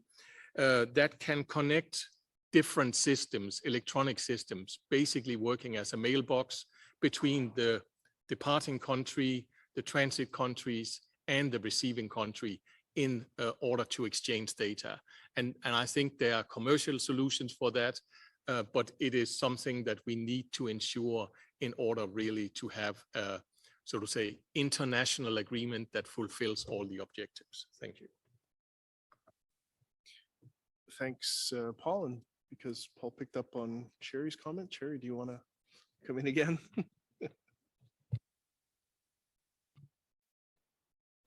Well, yeah, I mean, Paul made the point that, yeah, that it's mostly the customs, and the survey, the focus of the survey was on the customs, but customs are a key border agency, and we need to start somewhere. And if customs can use these technologies to further facilitate trade, then I think that's a very important first step, even if it's other agencies aren't brought on board yet.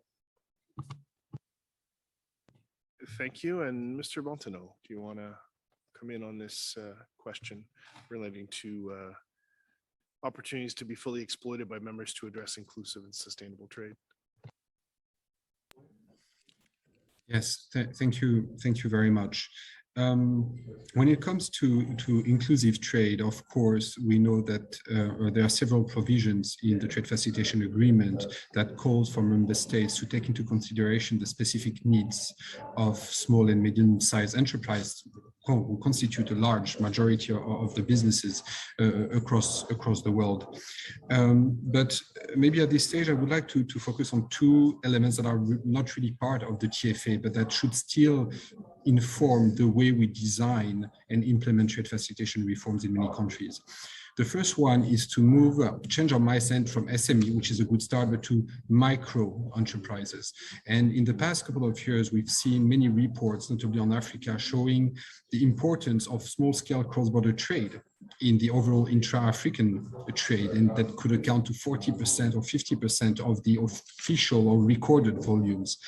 And ITC has been working a lot on this topic of small-scale cross-border trade. And what we see is that many of these traders who depend on trade for their daily subsistence, for their livelihood, are often pushed in informality or in less than formal situation because of the complexity of border environment from a documentary and procedural point of view. And here my first point is that if we want trade to become inclusive and sustainable and a real driver of growth and economic empowerment for the most vulnerable population in the countries, we need to keep in mind also this specific set of beneficiaries, which are millions of people who cross borders on a daily basis. And if we are successful in designing trade facilitation mechanisms that can cater and understand the specific needs, requirements, and constraints, we may have an opportunity to really make trade having an impact on these specific communities. The second point is about gender and women traders. Again, a lot of research has been conducted by many of the agencies that are represented here today on the specific challenges that women face when they cross borders, whether as individuals or as businesswomen. And I think going forward in the next phase of the implementation of the TFA within the NTFC, there should be a conscious effort by all members to factor in the specific constraints in making sure that women business associations are represented and craft, again, policy solution, reform designs that can accommodate the need of women traders so that they can also benefit from conducive business environment. Thank you. Thank you for that. And I'll go back to Sherry just for one last comment on this, and then we'll go to our last question. So I hope you have your questions ready for our panelists based on the discussion we've been having. So Sherry, please go ahead. Thank you. And to answer the question of what opportunities the trade facilitation agreement provides for more inclusivity, of course, streamlining procedures and all the provisions of the trade facilitation agreement benefit all traders, big and small. But because the SMEs don't have the same human and financial resources as big business, the transparency requirements can greatly aid them to access information, to better understand the requirements that would help them comply and even expand into new markets. Good examples are the practical step-by-step guidelines for import, export, and transit procedures that must be published on the internet, and the requirement to make forms and documents available online. And because the TFA provides flexibility in how the provisions can be implemented, members should keep the needs of the SMEs in mind when planning how they will implement, and also when they are monitoring implementation of the provisions. And during the negotiations, the members that were negotiating kept the needs of SMEs in mind. And there are two provisions in the TFA in particular that say that members need to consider SMEs, and that's advanced rulings and authorized operators provisions, and both urge members not to develop criteria that would restrict the participation of SMEs. So for example, when a member is implementing authorized operators, they should avoid having, say, a minimum value or a minimum volume requirement that would make it difficult for an SME to qualify as an authorized operator. And if I could just put in another pitch as to sustainability, I want to use this opportunity to publicize an upcoming WTO ITC event on facilitating sustainable and inclusive trade for our planet that will be held this next Tuesday, July 5th, both here at the WTO and in person and online. And the event can be found on the WTO website under events. Thank you. Thanks, Sherry. And I think I'll use the opportunity as well, just because we were talking about MISMEs here, or micro, small, and medium-sized enterprises. There's recently been a Trade for MISMEs site brought up, which is in an effort to try to get that documentation, to be able to have a one-stop shop for members to access information around trade requirements and documentation and that. So it's Trade for MISMEs. It's on part of an effort from the informal working group on MISMEs here at the WTO. So maybe we can turn to our last question, which is really around the private sector. And we have heard a lot about this today, but I think this also makes it sort of almost apropos that we close at least the question and answer part from the panelists around this.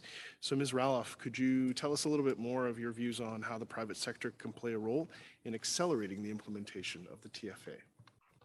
Yes, I'm happy to do so. And I can agree with a lot of what has been said today and also in this panel on the important role the private sector has to play in implementation. We think it has a very much to offer, and it can contribute significantly to the implementation.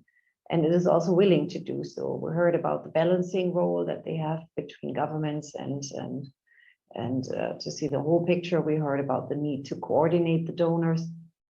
And the private sector has a huge quantity of up-to-date practical experience with import and export procedures in various countries, and it has the technical experience too. So that means it can help to identify the most burdensome obstacles and the most efficient and promising approaches to overcome them on the ground and in practice. And the private sector has a genuine interest into more efficient order and custom procedures. It is aware of the potential of the TFA implementation, and it wants to realize it. In the German alliance, the member from the private sector contribute with a lot of dedication, and it's really a very good cooperation with them. And we can therefore definitely recommend to involve the private sector into common efforts to further advance the implementation of the TFA. And I think what is really important that has been said already, that we need to promote the TFA even more and to reach out to the private sector to publish what the TFA is about and to show, as we have done today, to use best practice cases to make it even more widely known what's in there and how the private sector can contribute. So that's an encouragement to all of us to continue that important work together with the private sector. Wonderful. That's a good way to end on private sector. Thank you. Now it's your turn. I know it's the end of the day. It's been a long day, but if any of you have any questions or comments, or would like to add some thoughts here in the audience to what we've been listening to this afternoon around challenges and opportunities that the trade facilitation agreement brings. And I'm not wearing my glasses, so if you're putting up a flag, put it up high. But I don't see any.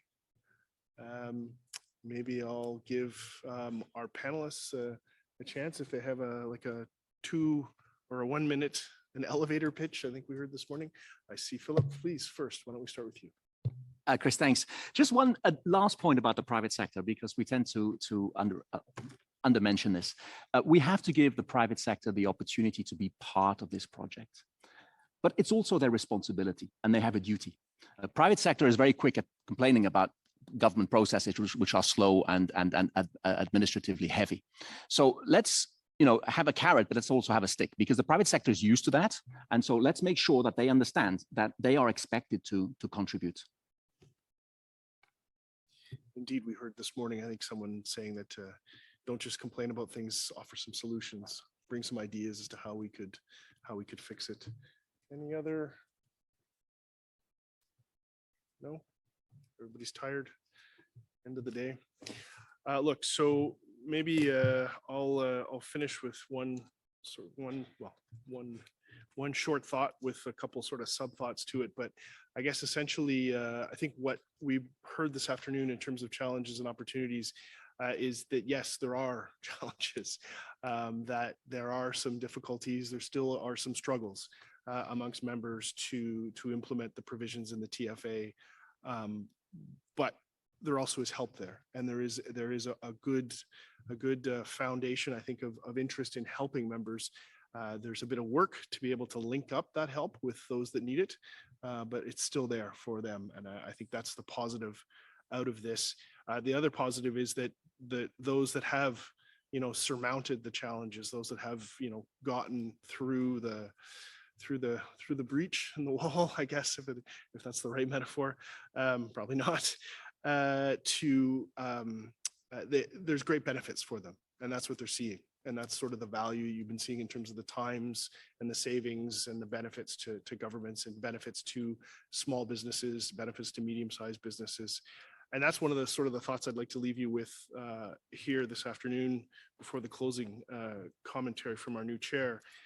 That's something I reflected on, I think, in the last meeting we had, which is this agreement is different, at least for me. It's not an agreement about obligations. It's an agreement about opportunities and building on those opportunities and helping each other to seize those opportunities, because even if it benefits me, it's also benefiting you. And that's the best part about this agreement, is that there is that collaborative win-win situation, to use the old term, but a good one. It's a very good one. So thanks very much to our panelists this afternoon for their awesome contributions and great conversation, I thought.